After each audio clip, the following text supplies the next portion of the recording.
കഴിഞ്ഞ 2 ദിനരാത്രം കേരളമാകെ അലയടിച്ചത് കണ്ണേ കരളേ എന്ന ഒരൊറ്റ മുദ്രാവാക്യമാണ്. ആ മുദ്രാവാക്യത്തിൽ ഉൾക്കാമ്പിലുള്ളത് പ്രത്യയശാസ്ത്ര പോരാട്ടങ്ങളിലൂടെ VS നേടിയ ജനകീയതയാണ്.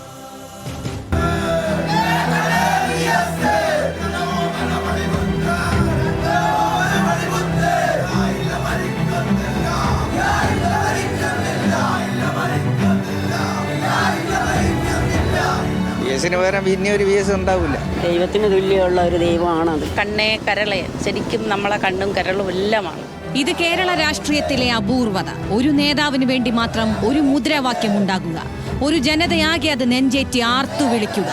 ഈ അസാധാരണത്വം VSന് സ്വന്തം.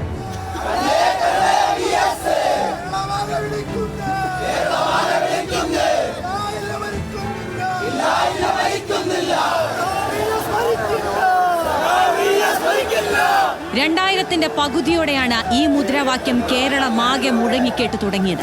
VS നിയമസഭയിലെ പ്രതിപക്ഷ നേതാവും ജനഹൃദയങ്ങളിലെ ഭരണനായകനുമായ കാലം. 2006 VSന് ആദ്യം സീറ്റ് നിഷേധിക്കപ്പെട്ട നിയമസഭാ തെരഞ്ഞെടുപ്പ് കാലത്ത് നീലേശ്വരത്തെ ഓട്ടോ തൊഴിലാളികൾ ഈ മുദ്രാവാക്യം വിളിച്ചപ്പോൾ കേരളം അത് ഏറ്റുവിളിച്ചു.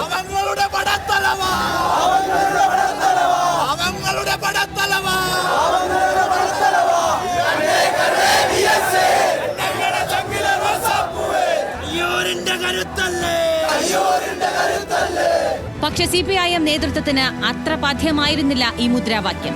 വ്യക്തി ആരാധനയെ നേതൃത്വം തുറന്നെതിർത്തു. പക്ഷെ VS എന്ന വടവൃക്ഷം ഹൃദയങ്ങളിൽ വേരാഴ്ത്തി ഒറ്റയ്ക്കൊരു കാടായി വളർന്നു. പിന്നീട് വ്യക്തിപൂജയെ വിമർശിച്ച നേതാക്കളടക്കം 2011-ലും 2016-ലും VSന്റെ ഫോട്ടോ വെച്ച് തെരഞ്ഞെടുപ്പ് പോസ്റ്റർ പ്രിന്റ് ചെയ്തു. തെരഞ്ഞെടുപ്പ് കൺവെൻഷനുകളിൽ VSനെ എത്തിക്കാൻ സ്ഥാനാർത്ഥികൾ നെട്ടോട്ടമോടി.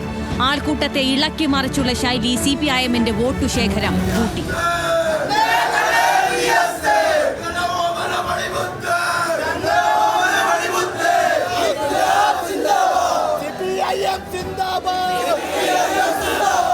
ആലപ്പുഴയുടെ മണ്ണ് ചുവപ്പിച്ച VS കേരളക്കരയുടെ ഹൃദയ കവാടം തുറന്നത് പൊടുന്നനെയല്ല. തെറ്റുകളോട് പൊരുതിയും അഴിമതിക്കാരെ തുരത്തിയുമാണ് VS കേരളത്തിന്റെ രക്ഷകർത്താവായത്. പകരം കേരള ജനത കണ്ണും കരളും പറിച്ചു നൽകി. പാർട്ടിയിൽ ഒറ്റപ്പെട്ട നാളുകളിൽ കേരളം തൊണ്ട പൊട്ടുമാറ് VSനായി മുദ്രാവാക്യം വിളിച്ചു. താനാണ് ഈ മുദ്രാവാക്യം ആദ്യം വിളിച്ചത് എന്ന് അവകാശപ്പെട്ട് പലരും ഇപ്പോൾ രംഗത്ത് വരുന്നുണ്ട്.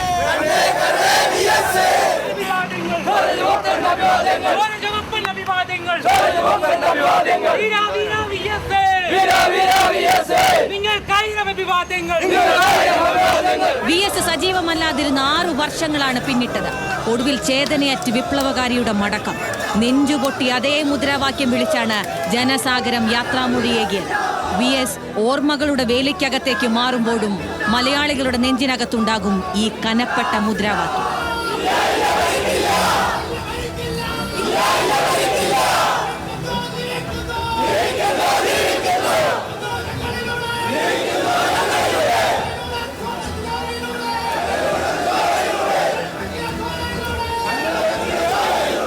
News desk, news Malayalam.